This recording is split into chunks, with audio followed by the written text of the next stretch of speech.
Eu sou o professor Ricardo Fabre, do Instituto Politécnico da UERJ de Nova Friburgo. Hoje vamos falar de cadeias de Markov, no curso de processos estocásticos. Darei um exemplo de aplicação no estudo sobre o câncer de mama. Interessantemente, o autor desse estudo é do Departamento de Engenharia Mecânica. Então, para começar, cadeia de Markov é um processo estocástico de tempo discreto e de espaços de estados discreto. Ou seja, é uma sequência de variáveis aleatórias que tomam valores e esses valores são discretos, ou seja, podem ser representados por inteiros. É importante não confundir o valor da variável aleatória com seu índice. O índice é chamado de tempo, mas também é chamado de passo. Passo 0, 1, 2, 3 ou tempo 0, 1, 2, 3. E claro que não basta dar as variáveis aleatórias. A gente já viu que probabilidade tem que dar as distribuições associadas às variáveis. Então, isso seria uma cadeia de Markov, né? Tal que, ou se eu tiver esta propriedade. Então, a principal característica de uma cadeia de Markov é que a distribuição de probabilidade dessas variáveis aleatórias tem a seguinte propriedade. A probabilidade de se estar no estado J no passo n mais 1 é a mesma, não importa o histórico de estados, exceto o estado anterior. Ou você pode dizer que é no estado atual e esse é o estado do futuro, n mais 1. Interessantemente, então, a condição para ser uma cadeia de Markov nessas variáveis aqui, ela é colocada na propriedade dessa probabilidade condicional, conectando as diferentes variáveis aleatórias, e não na propriedade de uma única variável aleatória. Tá? Então, a probabilidade aqui ela é dada já com essa condicional, ou seja, não é só a probabilidade de xn mais 1 seja j. Então, trata-se de um exemplo de sequência de eventos dependentes, onde a dependência tem essa forma simples aqui. Não quer dizer que o fenômeno real tenha essa simplicidade toda, mas que esse é um modelo que pode capturar as relações imediatas entre as coisas. Por exemplo, se eu quero saber se vai chover amanhã, eu sei que na realidade a chuva de amanhã depende de inúmeros fatores e de inúmeros dias anteriores para ter uma previsão exata do dia seguinte. Mas se eu falar que eu vou estar usando o modelo de Markov, a gente vai estar simplificando a análise ou o modelo usando apenas o dia de hoje para tentar prever o dia de amanhã. Então pensamos na cadeia de Markov como associada a uma caminhada aleatória nos estados. Então falamos que no passo I, a cadeia está no estado N. Tá? Ou em outras palavras, que no passo I, um certo caminhante aleatório que está caminhando pelos estados dessas variáveis aleatórias, que esse caminhante aleatório está no estado N, tá? No passo I. Podemos então pensar que a cadeia modela um fenômeno de passeio aleatório discreto. Então, a maioria das cadeias de Markov que estudaremos tem essa seguinte propriedade. O que liga o estado I ao estado J, em um passo, né, de n a n mais 1, por exemplo, ou de 0 a 1, vai ser a mesma coisa.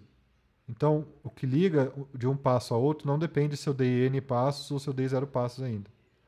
Tá? Então, qualquer número de passos que eu tiver, eu só vou olhar no tempo atual e vou ver a chance de estar no próximo estado. Então, a conexão entre estados é 2 a 2, que independe do número de passos. Então, é importante falar isso porque às vezes a gente esquece desses passos aí. Então, a maioria das cadeias vão assumir essa propriedade e a gente diz que a cadeia de Markov é homogênea.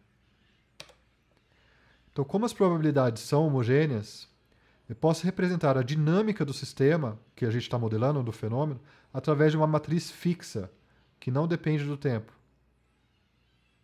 chamada matriz de transição da cadeia de Markov. Então, aqui, por exemplo, como eu sei que a probabilidade de ir do estado I ao estado J em um passo, seja de 0 a 1 ou de n a n-1, a gente fala que ela vai de I a J em um passo com essa probabilidade, ou com essa fração do tempo, tá certo? Ou essa fração de vezes, ela vai estar indo do I para o J, se eu estiver iniciando no I. Como só depende do I e do J, né, esse valor de probabilidade, a gente pode colocar numa matriz indexada por I e J. E essa é a matriz de transição da cadeia de Markov. Então, o mais legal é que essa matriz de transição da cadeia de Markov pode ser interpretada como matriz de adjacências de um grafo, ou matriz de adjacências com peso de um grafo, onde as arestas são as probabilidades e os nós são os estados. Note que isso é transposto do que a gente viu naquela aula introdutória sobre PageRank. Lá seria JI. A esse ponto, eu recomendo fortemente o meu vídeo de revisão de grafos. Então, uma forma de expressar o grafo em uma linguagem matemática seria assim. Onde eu tenho o grafo, que é composto de vértices e arestas, nesse formalismo. E os vértices serão nossos estados, que seria o condomínio dessas variáveis aleatórias. E o conjunto de arestas, nesse formalismo, nada mais é que um par de vértices. Tá? Então, eu vou ter assinalado explicitamente os pares de vértices nesse conjunto E, desde que o P de IJ seja diferente de zero. Tem uma probabilidade diferente de zero. Então, eu assumo que se no gráfico não tem aresta, quer dizer que a probabilidade é zero, de ir de um para outro. E esse PIJ também será a função peso do gráfico, que a gente pode ver. Se eu quiser ver as arestas como uma entidade distinta da função peso, então eu terei uma função peso, que aqui não é só um P de peso, mas é P de probabilidade.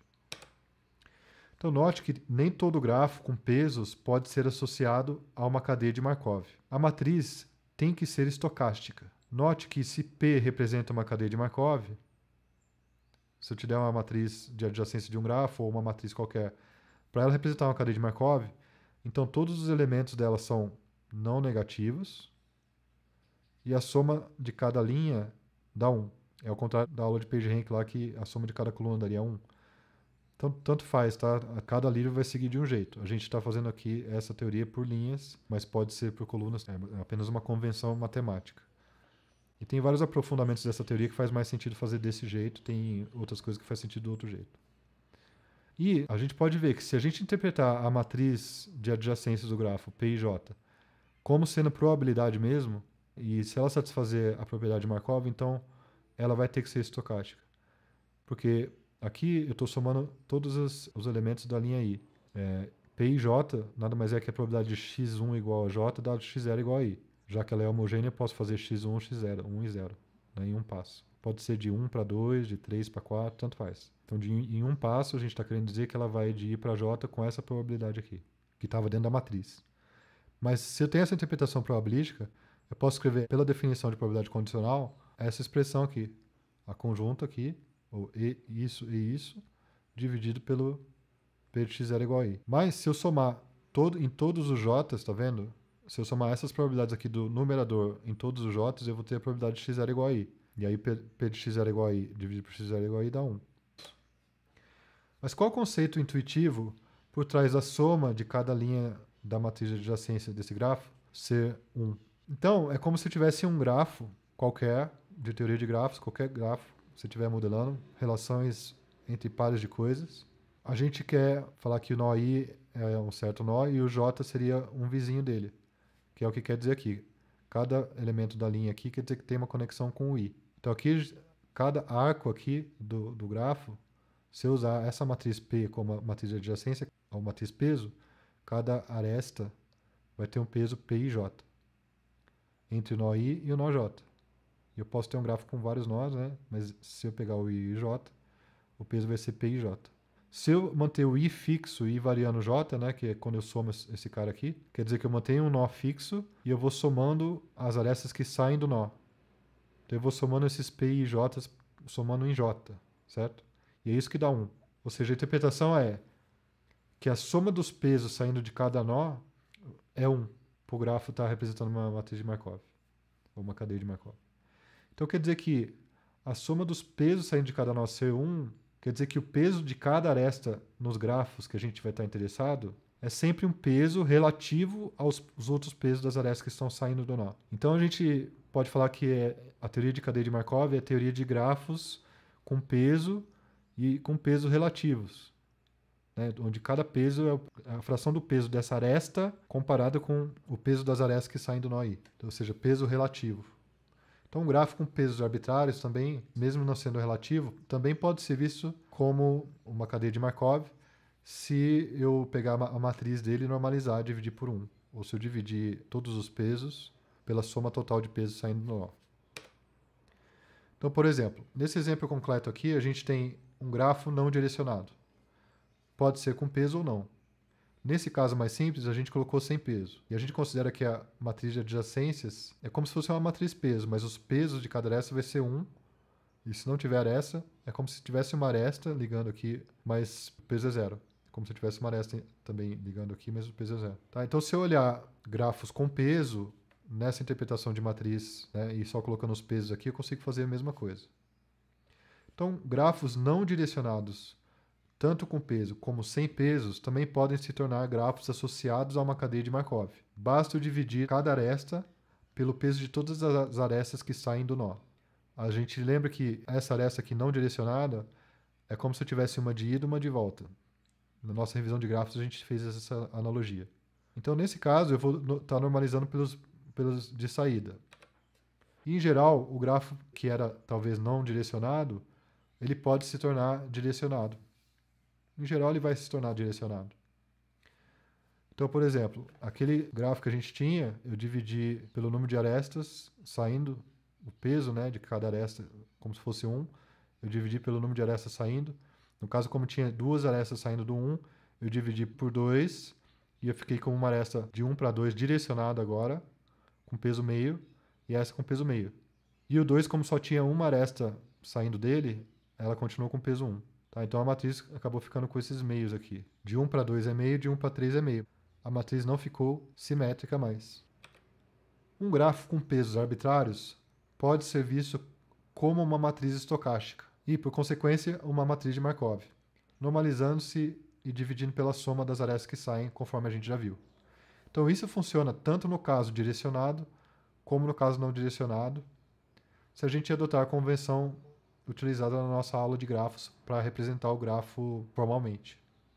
Note-se que o símbolo aqui, WI, a gente chama, W seria de peso, né? Weight. Então, em geral, a matriz peso, para não confundir com probabilidade, a gente pode estar falando de matriz peso com W. E aí, a soma dos pesos que saem, eu posso estar somando em J esse W e J. Tá? E aí eu vou representar com um único índice só essa soma aqui.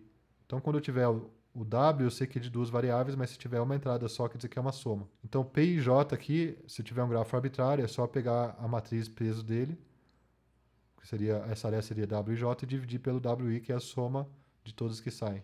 Então, só formalizando, escrevendo em termos matemáticos. Aqui, temos um outro exemplo de um grafo de cidades, Petrópolis, Teresópolis, Friburgo, Rio e Niterói, e de distâncias aproximadas entre elas, através de rotas diferentes. Então, a matriz do grafo, ou a matriz de distâncias, ficaria assim. Sei lá, de Friburgo a Teresópolis é 7,5. Se eu quisesse enxergar esse grafo de distâncias, por exemplo, ou de cidades, esse grafo concreto, como algum processo de Markov nessas cidades, eu teria que dividir cada aresta pelo peso total, como a gente já viu. Mas, para fazer sentido no caso de uma aplicação prática de caminhada aleatória, onde se estuda o comportamento em massa, por exemplo, de carros transitando entre essas cidades, em geral, queremos que as arestas representem similaridades para fazer sentido prático, e não distâncias entre as arestas. Então, no caso dessa figura, que representa distâncias, a gente poderia normalizar e ia virar um grafo estocástico, mas para fazer sentido, a gente também pode fazer algumas transformações dos pesos antes de normalizar pelos pesos que saem de cada nó. Então, uma transformação simples seria eu inverter. Então, de Petrópolis a Teresópolis tem distância 50, mas você pode falar que tem proximidade 1 sobre 50. Proximidade ou similaridade. Então, eu faria 1 sobre cada número dessas arestas e depois eu normalizaria pela soma total dos pesos saindo pela aresta. Porque você pode pensar que um carro vai tender a ir a uma cidade a outra, não se a distância é alta, mas se a distância é baixa. Então, a chance de eu ir de um nó para outro, ela é mais inversamente proporcional à distância do que proporcional à distância. Então, só tomar cuidado que existem outras transformações no peso que você pode fazer antes de tornar o grafo estocástico e aplicar a cadeia de Markov. Até porque, se você prestar atenção, nessa matriz peso, ela é uma matriz de distâncias, né? Distância entre cidade e outra. E aonde não tem o nó, eu coloco zeros, para ficar com aquela convenção de matriz peso que a gente convencionou na aula de grafos. Mas não faz muito sentido eu ter distância de Friburgo a Petrópolis sendo zero, por exemplo. Aqui, na verdade, são as conexões imediatas. Não são, eu consigo ir de Friburgo a Petrópolis em 2 passos. Mas a matriz inicial que a gente tem, ela dá em um passo. Então, na verdade, aqui coloco zero, mas a distância em um passo não é zero, é como se fosse infinito, né? Então, de certa forma, não é zero a distância quando não tem aresta. Então, quando a gente inverte, aí o zero faz sentido, que a proximidade é zero. Então, dado um grafo, podemos modelar um bêbado realizando caminhada aleatória nele e gerando o processo de Markov. Cada variável aleatória xi seria a localização do bêbado no passo i. E x0, x1, x2 e assim por diante seria explicitamente uma cadeia de Markov, onde também a transição de i para j, as probabilidades são dadas pela matriz de probabilidades condicionais. No caso, a matriz do grafo sendo vista como probabilidade condicional. Então, aqui nessa figura, então, o bêbado está no nó qualquer aqui, nó 2. No próximo passo, ele vai estar em 1, porque só tem uma aresta com probabilidade 1. Depois, ele vai jogar uma moeda e ver cara e coroa, ou sei lá, jogar o hand e ver se o hand dá maior que meio ou menor que meio. Se der maior que meio, ele volta para o 2, se der menor que meio, ele vai para o 3. Então, ele tem chances iguais de ir para o 2 e para o 3 quando ele estiver em 1.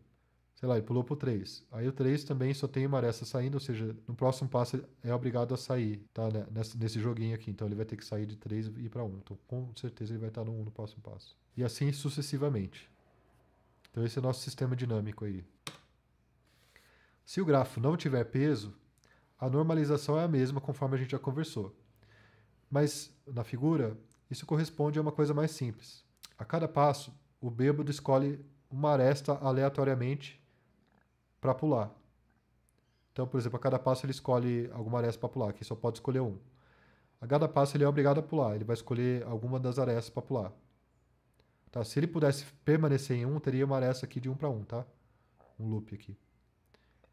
Como não tem, ele pode só ir para 2 ou para 3. Então, nesse passo ele vai escolher uma das duas arestas aleatoriamente e vai pular. Tá? Então, a mesma coisa que eu já falei, só mais simples, quando não tem peso. É mais para um sapo bêbado aleatório do que para um bêbado mesmo. Então, em resumo, toda a cadeia de Markov é um processo de caminhada aleatória num grafo direcionado com pesos. E o grafo não direcionado é um caso particular.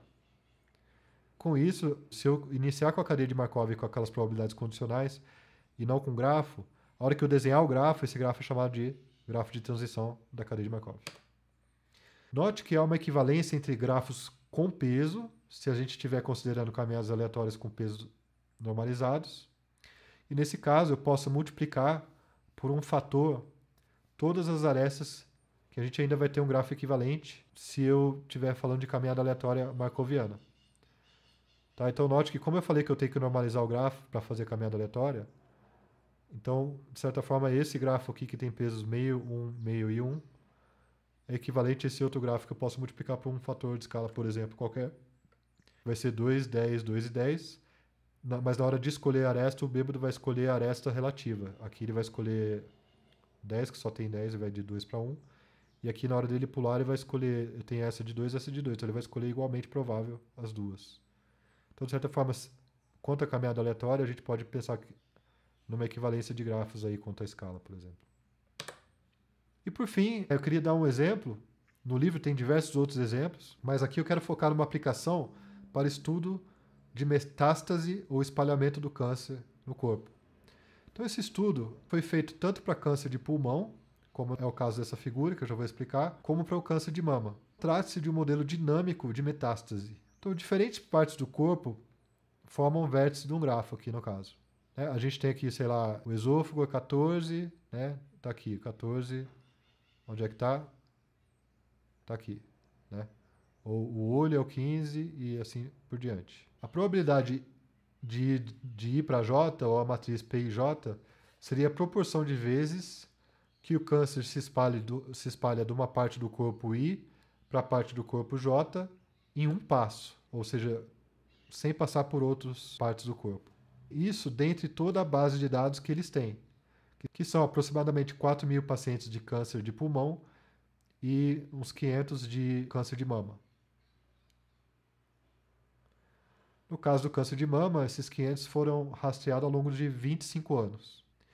Então, a proporção desses caras que têm metástases de um órgão para outro diretamente, né, em um passo, é anotada nas arestas aqui desse grafo. tá? Então seria a proporção aí. Como se eu estivesse treinando um modelo de Markov, eu pegar esses dados e vejo a proporção que vai do nó para outro. Daí, pode-se calcular, por exemplo, a quantidade média de passos do pulmão até as outras partes, por exemplo. Aqui tem os artigos onde isso foi publicado. Esse Newton aqui, ele é do departamento de engenharia mecânica, né? Curiosamente, já que a gente tem alunos aqui de engenharia mecânica nesse curso.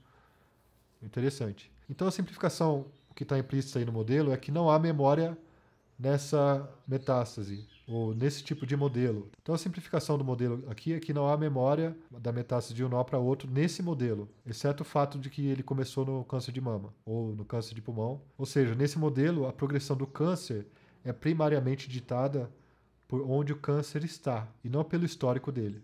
Pode-se também refazer esse modelo com uma janela de histórico maior, que seria uma cadeia de mais alta ordem, mas também dá para formular como cadeia de Markov também, se a gente agrupar uma janela de estados fixa. E eles viram também que a sobrevivência depende fortemente do primeiro estado aonde ele vai pular. Então, o primeiro passo aqui que ele der, ou seja, o mais importante é do mama, do câncer de mama, para todos os outros. Então, o primeiro passo que ele der aqui é o que vai determinar em mais de 30% a chance de sobrevivência. Então, os PDFs desses artigos estão aqui na Wiki. Então, aqui podemos definir o segundo grafo, que teria os mesmos nós, mas a ligação entre eles pode ser de segunda ordem. Ou seja, uma ligação tracejada aí quer dizer que pode haver metástase de um órgão ao fígado, por exemplo, em 2 passos em vez de 1.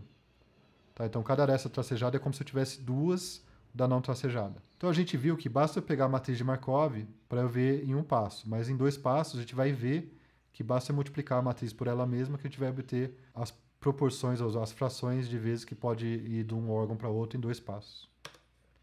E aqui temos uma representação da cadeia de Markov para câncer de mama, especificamente. Cada um desses grafos, cada uma dessas representações de grafo, para uma situação diferente. Então, por exemplo, aqui a gente pode ver que em cada parte do corpo, aqui ossos, aqui é pulmão, aqui são nodos linfáticos distantes, nodos linfáticos na mama, aqui é o fígado, aqui é o cérebro. Para cada um desses caras, a gente tem, por exemplo, aqui é o baço. Essa fração aqui dessas fitas ou tiras que estão saindo, aqui seria 50% das tiras estão saindo para cá, que seria morte, e 50% das tiras estão indo para cá. Tá um pouco difícil de ver, mas existe uma versão interativa disso. Então, a probabilidade de transição aqui, ela é indicada como, dos nós de saída, é indicada como o tamanho relativo dessas fitas aqui, tá vendo? Onde o tamanho total é 1. A chegada é essas fininhas aqui. Por exemplo, aqui na morte, chegam vários, né? Então, esse fininho aqui seria a chegada. Então, a gente percebe, por exemplo, aqui, se eu clicar no caso da mama, eu vou ter as probabilidades aonde ela vai em 1 passo, tá vendo? Então, em 1 passo, ela pode... Geralmente vai para esses órgãos aqui, tá vendo? Eles colocaram do lado direito, no meu lado direito aqui, os que saem com maior probabilidade da mama. Então, a gente tem esses caras aqui com maior probabilidade e está ordenado também, tá? Então, por exemplo, é mais provável ir da mama para os ossos, da mama para a cavidade do peito, né? Da mama para o pulmão, e é menos provável que vá para os rins, por exemplo. E a gente pode ver aqui, se eu clicar na morte, e aí eu posso clicar de novo, ele vai falar de todos eles, quais que tem as arestas que vão para a morte. Então, isso aqui eu estou vendo as chegadas na morte. Então, eu vejo que eu posso sair... Vários deles aqui vão para a morte, e principal se for para a aorta aqui, ó, para o cérebro. O cérebro tem 30%. O rim, a gente falou que é difícil ir para o rim, mas se for para o rim, é morte quase que na certa, né? Mas se ele for para o ovário, até que dá para salvar. Aqui no caso do osso, é difícil ir do osso direto para a morte. Mas também, se você for explorando mais isso, dá para ver que o osso é o que mais espalha. Então ele vai espalhar e ele vai levar à morte, mas não diretamente. Isso aqui são só links diretos, né? Quais são os órgãos que passam por último antes de chegar lá. Então aqui o osso não parece tão importante, mas ele é... Se você somar a longo prazo, ele vai acabar indo na morte. Então, quando a gente estuda a cadeia de Markov a longo prazo, isso aí é na próxima semana, tá? Então, aqui tem os diversos nós. Aqui eu cliquei no cérebro. Dá para ver que se for para o cérebro, sei lá, 70% vai para a morte E aí eu consigo ver as probabilidades dos outros, tá vendo? E fala por exemplo, aí do caso do fígado. Do fígado para o cérebro é 11% de chance, entendeu? E aí tem essas chances aí como sendo as nossas PIJs. Eu posso ir explorando isso arbitrariamente. Outra coisa muito interessante são esses grafos aqui, gráficos, né? São gráficos em formato de mama que eles fizeram. Aqui são as cores de cada parte do corpo, né? Aqui são mama, osso, pulmão e aí linfonodos e tal. Aí a gente consegue ver a progressão em vários anos, né? Então é de dentro para fora, tem os anos que vai progredindo, e aí eu tenho a porcentagem para onde ele passa, a probabilidade seria dada pelo tamanho dessa circunferência. Por exemplo, todos começam na mama, que seria o rosa, até pictoricamente, e aí da mama a maior chance é eu ir para o osso, tá vendo? E aí a probabilidade de transição para cada um. E aqui do osso para os outros. Aí aqui em 2 passos, 3 passos, 4 passos. Cada raio desse aqui é uma pessoa diferente. Então cada raio aqui seria uma pessoa diferente. Então o segundo mais provável seria ou o fígado ou o pulmão, por exemplo. E assim por diante. E os pretinhos aqui são mortes, tá? A pessoa foi pro osso, pro fígado e morreu, por exemplo. Em branco, em branquinho, não sei se dá pra ver, mas em branco são as pessoas que conseguiram sobreviver ao câncer de mama. Então a maioria que sobrevive, aqui por exemplo, sobreviveu porque passou pro tórax e depois veio pra cá. Então parece que o tórax é o menos complicado aí. Aqui eu vou mostrar esse aqui, que é mais legal, que tem no site deles, aqui você pode visitar. E tem a cadeia de Markov toda desse negócio para 20 anos, tá bom? Então eu vou mostrar uma interação desse daí. Então eu posso selecionar cada um, aí ele mostra para mim, né? Aí eu selecionei, sei lá, pulmão ou osso, ou linfonodo, de novo. Aí no caso foi pulmão. E aí eu consigo ver mais detalhadamente essas evoluções. Muito interessante. Aí eu consigo ver pessoa por pessoa. Então é isso, pessoal. Até a próxima aula.